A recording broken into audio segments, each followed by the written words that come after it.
This is the actual start, the birth of our church here. You are right now in this room, you're making history. Yo, HMCC of Hong Kong of 2015 and 16. 17, 18.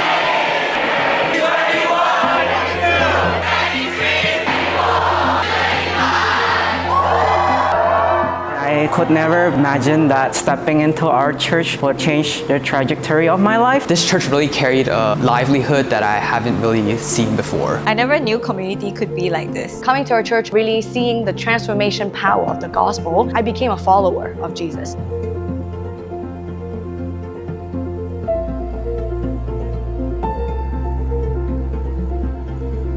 So when we first came, we really wanted to reach out to all of the 8 universities. We started to meet together and just practicing what we see in the early church in Acts chapter 2, really began to do life together. In those first couple of years, every Sunday at around 6:30 a.m. we would make sure we woke up, make sure all our equipment was down there. Even though we're so tired, it's a blessing to be a part of making the Sunday celebration happen so that people could experience the presence of God.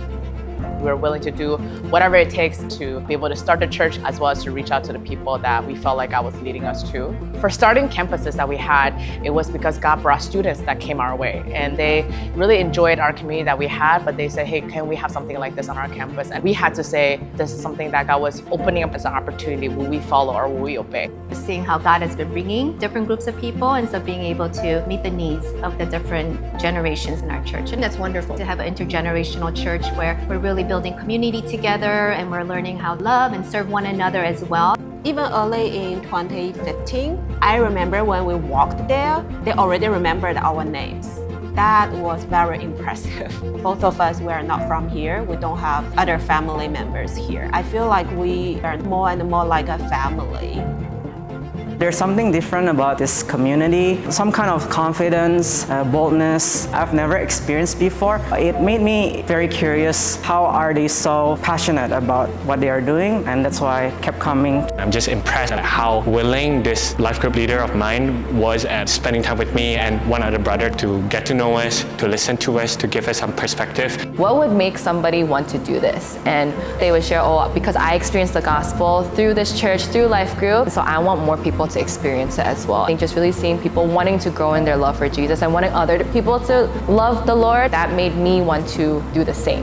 Being able to see people experience transformation on their campuses and to see those campuses now grow and multiply in the people that they reach out to. I think this is where you know it's a God thing and they will continue to go on and invest in other people. And because that has a ripple effect, but that's how impact is continuously made. So as the leaders first set the examples for what it means to live out the words of the Bible and to love others as God has loved us, that really inspired me to want to take those steps as they have done to love on others as well. When I first joined this church, having brothers and sisters, just going deeper in discipleship, that's something I never experienced before. I really felt the investment being poured on me, helping me grow spiritually because I have been blessed. I want to also inspire the next generation.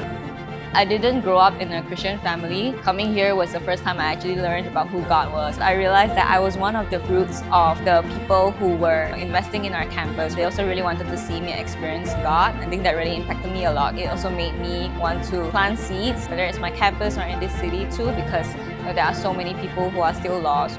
One of a very vivid scene was seeing another youth going into baptism pool with another youth that was getting baptized. That just blew me away. I don't have to be there to do everything, but He's the God that transforms. He's the God that works in every single individual's heart. When I first joined Life Group, we only were on 4 campuses. Being able to see a new generation of leaders rising to the occasion all over the campuses, people who just love Jesus and want more and more people to love the gospel as well. I think that is something that I got to witness. Hong Kong is such an international city. As they come and experience the gospel, if some of them feel called to go back home, if they're able to take the things that they have learned here and go back to the community that they are from, they will be a blessing just because the things that they are able to experience here with us. To start a youth ministry itself is a challenge, but even then we realized that God would just bring people, like from 1 to 5, and from that we faithfully continue to pour into these youth, just as God had done to us. That 5 grow to 10, grow to 15, and now we're 60 people. Through the years, I really feel like God is the leader of our covenant. We also witness how God is in control. God can provide a lot of ways for new families to come to join us and grow together. So that's a big blessing for the Confident Life Group. And I really saw how God used the time to really grow our ministry. Our discipleship becomes even deeper. I think we've come to a point now in our city ministry where we want to take tangible actions so that we can become a viable demonstration of God's love in the city. And also just seeing how God provided us with a building. When we pray, we ask God to give us a place as a home to minister to other people. Not just a place for us to gather as a church, but a place where we get to experience all that God wants us to and to be able to overflow into the community around us. And this is why Transformation Center exists.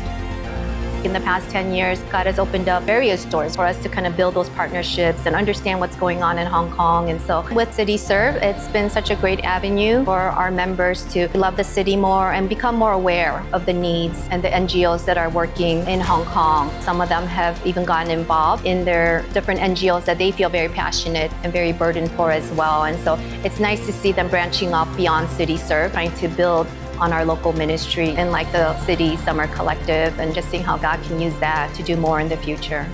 Missions is part of the DNA of our church. We've been committed to do missions projects ever since the beginning. After 10 years, we've sent around 200 young people to the mission field, and we've gone through many different countries, whether it's China, Japan, Nepal, Thailand, or even UK. It's been cool to see even just the materials that we develop here to be used by people all around the world. And wherever it is that we go, we always want to find opportunity to train and equip and make disciples. When we talk about transform the world, it seems like such a big thing. How can we transform the whole world? I think the whole idea of transformation really starts with our deep relationship with Christ. Our core message of just transforming lives, seeing them made into Christ's disciples who will then transform the world.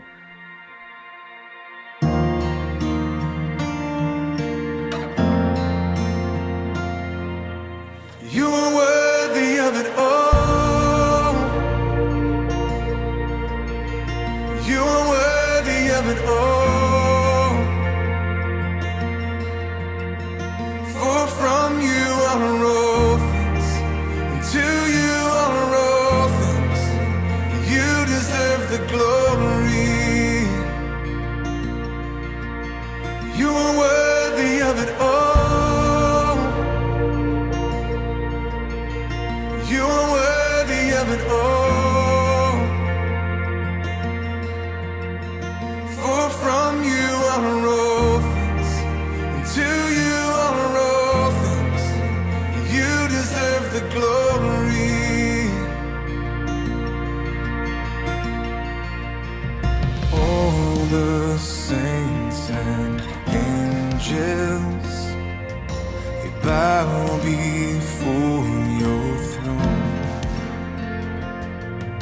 And all the elders cast their crowns before the Lamb of God and sing. You are worthy of it all. You are worthy of it all.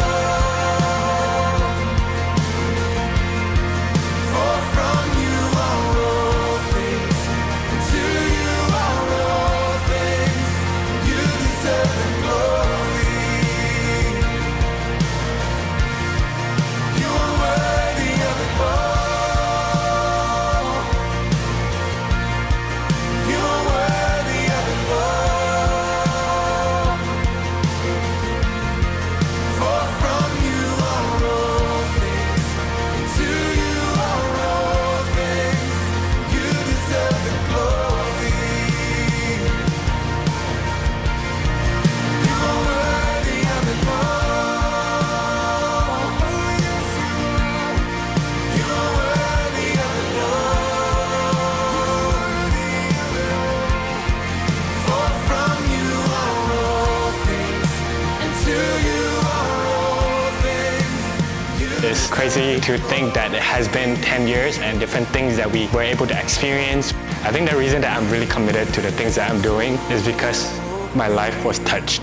And I really hope that this next generation can experience it. It is so worth it to serve God, to obey God.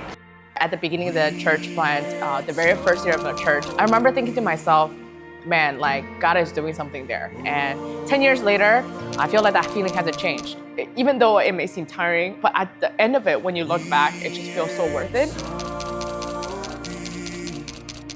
That's why people would want to live differently no matter where they go, no matter what country that they're sent on, no matter what job that they're at. It's like they cannot help but want to live for something greater than themselves.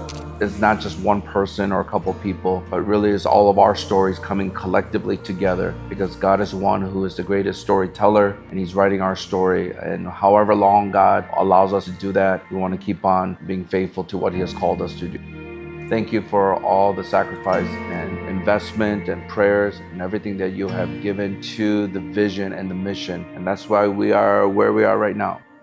The story of HMCC of Hong Kong is God's story. Hope.